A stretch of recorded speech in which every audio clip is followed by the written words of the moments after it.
Kamusta mga ka-day off? Ito, samahan nyo na naman ako sa pamamalengke sa araw ng ating day off. At dahil 5 araw tayong hindi kumain ng kanin, hindi rin naman siguro masama kung paminsan-minsan ay magluluto tayo ng gusto nating ulam. Itatry ko pala tong fried chicken na 2 beses pinrito dahil mas crispy daw yun. At syempre dapat hugasan natin mabuti tong manok. Alam naman natin hindi masyadong malinis ang ating mga palengke, di ba? Bali, leg part pala ito yung pinili ko. Pinahiwa ko lang sa dalawa para may thigh part at saka yung leg part. Tinatanggal ko din pala itong mga taba sa may thigh part. Alam mo naman, medyo tumatanda na tayo, kaya iwas-iwas na tayo sa mga mamantika. At saka hindi rin masyado masarap kainin ito pag naprito. At kung mapansin nyo, merong mga balahibong natira dito sa may wet po na part. Tinatanggal ko talaga yan, tinitiis ko talaga yung tanggalin lahat kasi ang pangit pag kinain mo na yan. Tinatanggal ko rin itong taba dito sa may taas ng wet po. Ano kasi yan mantika masyado, malangsa. Ito yung ginagamit ng mga ibon pang waterproof sa mga balahibo nila. Lahat ng ibon meron ganyan, kaya napakalangsa yan dahil sobrang mamantika. Siyempre nililinis ko rin mabuti itong mga balat kasi sa fried chicken ito talaga yung pinaka gusto ko na part, yung balat. Hinihiwaan ko rin itong mga laman ng manok, lalo na yung sa may hita na part. Hinihiwa ko hanggang sa buto. Ayan at makikita niyo baka kung ano na yung iniisip nyo mga hiwa dyan sa mga marurumi yung utak dyan, shout out na lang. Ang purpose pala ng paghiwa ko dito sa mga laman para manuot talaga yung marinade natin mamaya. At syempre para maluto maigi at hindi na nagdudugo pag kinain mo. At huwag kalimutang hugasan mabuti yung pinagamitan nyo sa manok. Alam niyo naman yung salmonella galing sa manok. So sinasabon ko talaga yan at nilalagyan ko pa ngayon ng Sunrox Hindi lang yung ginamit ko na kutsilyo at saka sangkalan. Siyempre pati na rin yung lababo at saka tiles ng lababo namin. Isa nga to sa mga natutunan ko sa pagtrabaho sa hotel yung sa food safety. Simple lang naman yung pag-marinate ko ng manok. Naglalagay ako ng konting chili flakes, konting asin lang, black pepper, bawang.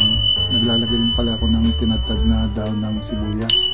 Para sa akin, mas masarap kung nilalagyan ito Siyempre naglalagay din ako ng toyo, kalamansi, at naglalagay din ako ng isang pack ng crispy fry. Kaya hindi masyadong marami yung asin na nilagay ko kasi maalat na tong crispy fry Dagdagan mo pa ng toyo, baka sumobra na sa alat. So ngayon pwede na natin tong i-mekos-mekos na. Mekos to the left, mekos to the right. Everybody mekos left and right. Mekos to the left, mekos to the right. Everybody mekos left and right. Mekos to the left, mekos to the right. So pagkatapos nating ibabad ng ilang minuto, pwede na nating lutuin yan. So maglalagay lang ako ng mantika at kailangan sobrang init talaga bago natin iprito. Inuuna ko tong thigh part, bali yung sa may butong part ko siya inuunang prituhin, hindi yung balat. Madali kasing masunog yung balat lalo na pag may crispy fry. So medyo hinihinaan ko rin yung apoy kasi baka masunog na sa labas hilaw pa sa loob. So ilang minutes lang at binabaliktad ko na isa-isa. So ano guys, comment naman kayo kung nagustuhan niyo tong version ng fried chicken ko. At pagkatapos ngayon mahango yung mga thigh part, niluto ko na rin tong mga leg part. Bali 5 thigh part at saka 5 leg part to. So the same din, binabaliktad ko na after ilang minutes. Pagkatapos nun, hahanguin ko rin.